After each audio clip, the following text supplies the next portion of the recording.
Hello YouTube and welcome back to Assetto Corsa, and welcome to the first part of the Japanese pack review. So this is going to be quite interesting. Today we're going to be taking out the Mazda RX-7 Sprint R Spirit R Type A and the tuned version of this as well, but we're going to start with the Spirit R standard version. This is actually a JDM version, so most of the cars in this pack are JDM versions, which means Japanese domestic market, which means they're probably the best versions of the car you're going to get. This car is particularly interesting because this is, I think, the first car that they've had in Assetto Corsa, not counting mods, that has a rotary engine. So let's go ahead and talk about the specs of this car.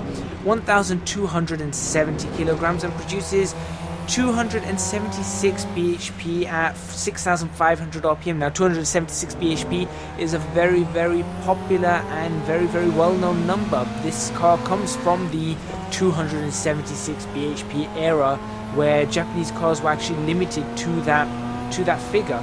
And I'll be honest, I don't think a lot of these cars actually did have 276 bhp. I think a lot of them had a lot more, and they just didn't state it. Especially, I think the Subaru Impreza, I think they had close to 300 bhp.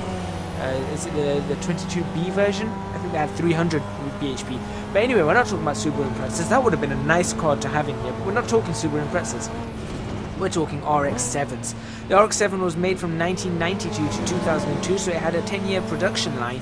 And this particular variant, which is, I think, the third generation of the RX-7s, was made from 1999 to 2002. So yeah, it's a pretty modern-ish car. It's not that old. It's less than 20 years old, which is kind of old actually. Makes me feel ancient because this car. Or this model is actually the same age as I am.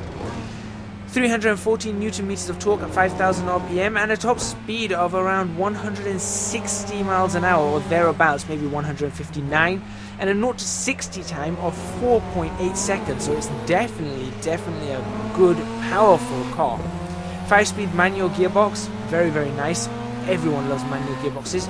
As you can see, it's also a right-hand drive, so it was different for me in Assetto Corsa to get used to it, but at the same time it was very familiar to me because I drive right-hand drive cars in real life, so it was very familiar to me in that sense. But at the same time it was unfamiliar because I'm so used to driving left-hand wheel drives, or left-hand drives I suppose you call them, in Assetto Corsa, and that's a bit different. Drill ventilated disc brakes. This version is the Type A, so it was the ultimate RX-7 standard model that you could get. So it had all these extra little features, you know, the bucket seats. It had refinements here and there, including, like I said, the brakes, the wheels, this, that, and the other, the exhaust system, the engines. Everything was just a little bit better here and there. And the engine, interesting engine, 1.3 litre twin rotor Mazda Wankel 13B rotary engine with twin turbos. And I'll talk a little bit about the turbos in a minute as well when we're talking about how this car is to drive. But we're going to start by having a look at the modelling and texturing. It's a very well optimized model. I did find the LOD was just slightly odd. It had a bit of a jump when you got to a certain distance, which I found a little bit odd. The paint's really nice. It's got this sort of glossy paint, but it's got these metallic flakes if you look at the car closely. If I remember, I'll stick some photos up. If not, I will put photos of this car on my Twitter account, or on the AD Studios Twitter account, and we'll from there you can take a look at it and you can have a look at the photos there. So I probably will do that. It's probably easier for me to do. The interior looks very, very 90s Japanese sports car. You know, you've got the Mazda sign in the middle. Of course, it's got the new Mazda sign. There was also an older Mazda sign, but I think they phased that out in the 80s. So this is probably one of the newer cars with the newer Mazda sign. Brightly lit dials, you can see they're orange. It's quite interesting that they are orange. You don't see many orange dials. You normally see, you know, green dials or white dials or stuff like that. You don't see that many orange dials, but it's nice. JDM, like I said, so right-hand drive. Red Recaro bucket seats inside. They do look really, really cool. You can just see them in the replay box. They do look very, very cool. And it's got a really nice view out the front, I have to admit, especially when you go into the sort of the dashboard view. it's a really, really nice view at the front. It's a nice wide windscreen, and the bonnet doesn't get in the way or anything. It's nice, and you got the pop-up headlamps, of course. Typical 90s pop-up headlamps. Sounds are very, very accurate. The rotary engines, they give a very unique sound. It's as you can hear, you're not going to hear another car sounding quite like this apart from the RX-7s or the rotary engines generally. It's a very, very unique sound. The gear clunk is quite generic, so I wasn't too happy about that. They kind of need better gear clunks, I have to admit. And I'm not sure about the volume of this turbocharger hiss. The dump valve is quite fancy. I do like how that sounds. All of that sounds fine, but I think the hiss is very. When you're driving normally, it felt like it was just too loud. It was just like a very loud hiss that would get annoying. Not as loud as one of the cars in the pack, I'll say that, but still fairly loud. Something you can get used to though, without too much of an effort. But the main part about this is the physics. Now this car is really, really nice to drive. Like super nice to drive. It doesn't feel too slippery, despite it being a rear-wheel drive, and you can get the tail kicking out fairly easily enough. I mean, especially if you do it on the street 90s tires. They've got street tires, street 90s, and semi-slicks. Drive it on the street 90s tires, and you can get that tail kicking out. There's plenty of power in the car. It feels quick as well. No matter what speed you're doing, the car feels quick. Whether that's to do with the tall gearing or the noise or just the way the car feels, it's very, very agile. It's got solid force feedback. I did have to drop that again a bit, but you can really push the car. It does give you a lot of confidence, and the brakes are incredibly sharp as well on the car. It's when you hit the brakes, you are confident the car is going to stop. The suspension did feel a bit stiffly sprung, not too much, just slightly stiffly sprung, not as much as the tuned version, which I'll talk about later. But it was okay. But it did mean that going over the bumps, sometimes you felt a little bit too much on the rebound there. And the interesting thing about the turbo pressure is that it drops just before 4,000 RPM and then spools up again at 5,000 RPM as the second turbo kicks in. And they've actually modeled that in here, so you will feel that. So when you're going around the corner and you're around 4,500 RPM, be aware that when you get to 5,000, you're going to get an extra rush of power. So you are going to end up starting to slide the car. It's a good way to slide the car, but if you're not intending to do it, just be aware of that little bit there. I have to admit that this car reminds me of the Toyota GT86, the Subaru BRZ. It reminds me of, that car, or I think they call it the Scion FRS or something, Scion FRS. It reminds me of that car because that car also has that similar feeling of being on the limit, even when you're not driving it incredibly fast. It just feels like you're always driving the car, you're always working the car. And that is like really, really cool. I think that's a really cool thing to add because it means that the car itself is a driver's car, it's a driver's model, and it's something that you can feel in control of, and you can feel like you know what you're doing with the car. And that's really, I find that really, really important in the car. Now, I love the GT86, even though it's not incredibly fast. This car's a bit faster, 160 miles an hour, more power in the car, 276 bhp as opposed to about 220. And we're coming up to the end of the lap, and I have to say that I have to give this car a good 9.5 out of 10. Why am I not giving it 10 out of 10? Speedometer's in kilometers an hour. I'm pretty sure that's supposed to be miles an hour. And of course I'm not giving it 10 out of 10 because I think that turbo whine's just a bit too loud. But a very, very respectable score, and I really, really enjoyed this car. It was so much fun to drive. I don't know whether this might be the best car in the Japanese pack so far, but we'll find out over the next few weeks. Let me switch over to the RX-7 tuned.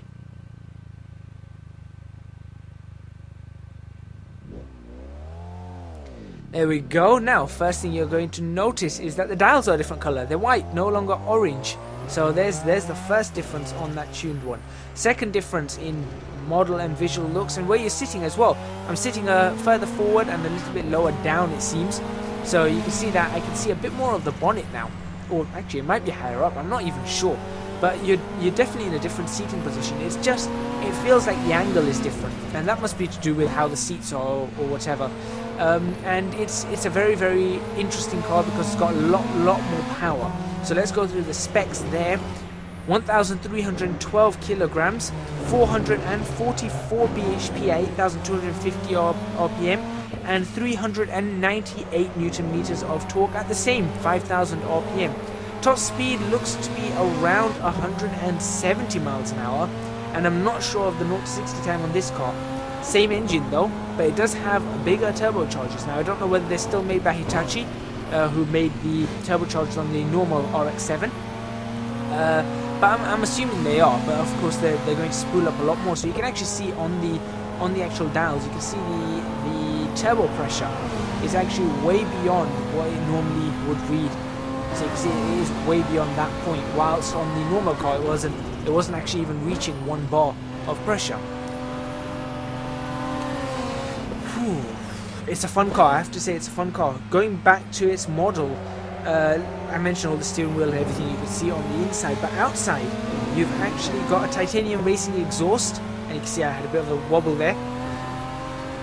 And you also have a new rear wing, and we'll talk a bit more about how that works, and there's some aerodynamic upgrades around the car.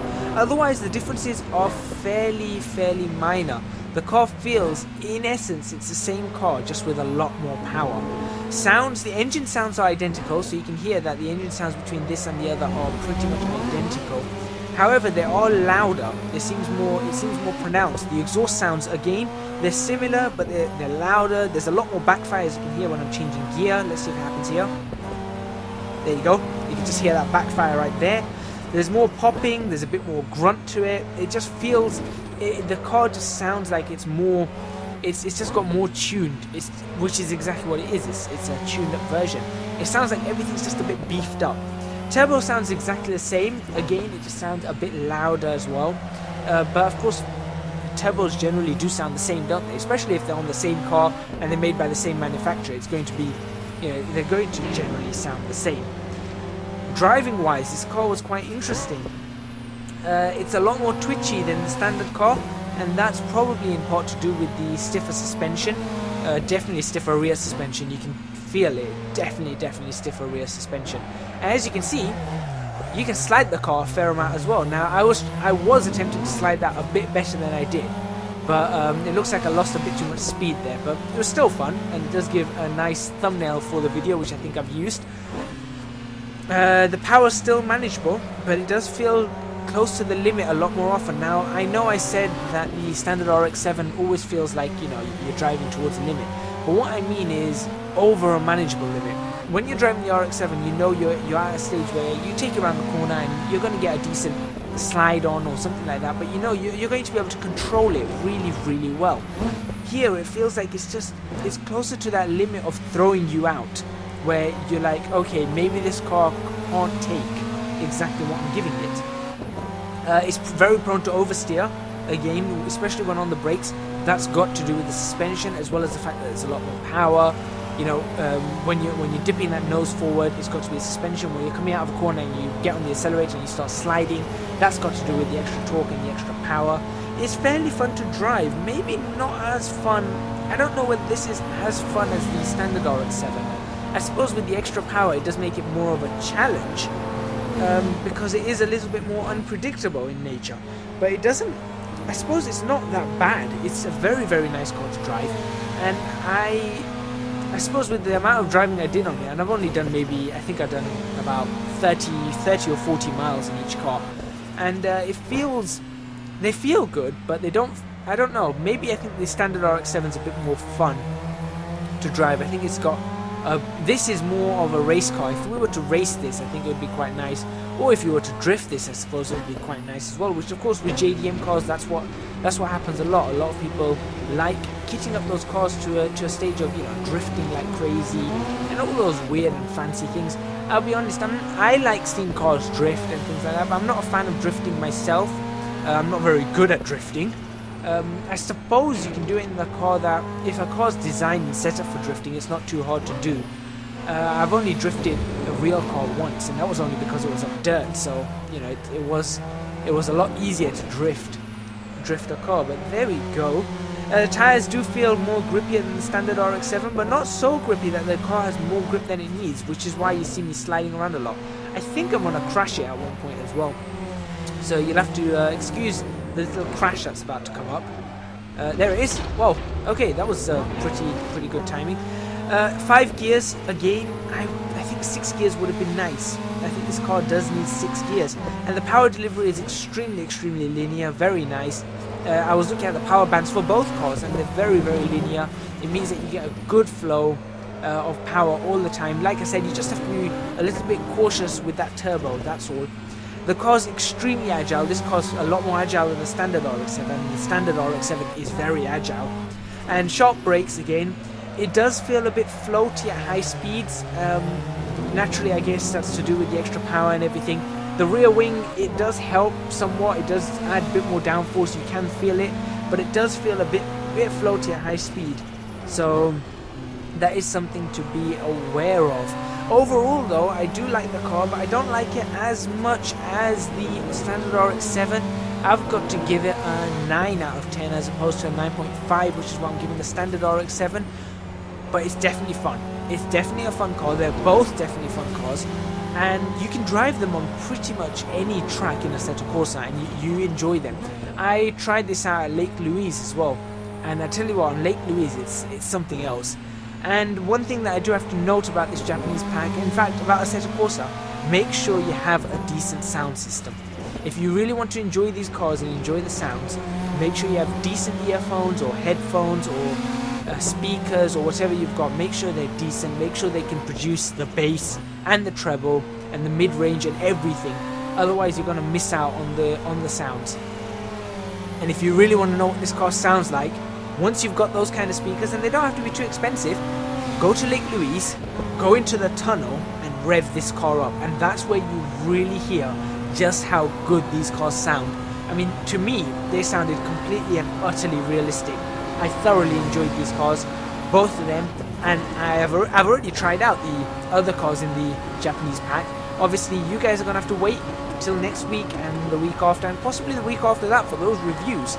But I'll tell you now that they all sound absolutely brilliant, and they're so much fun to drive. And that's where I'm going to leave you for this episode. Thank you very much for watching. Please remember to hit the like button if you like this video, subscribe to our channel for more videos on Assetto Corsa, and leave a comment in the comments box below. Last but not least, thank you very much to the person who donated this. I'm not going to mention your name, but if you leave a comment in the comments box saying you donated it, let everyone know if that's what you want to do. I don't mind. Thank you very much for buying this for me. I think it was really great and I'm enjoying it thoroughly, and I hope to see you all next week.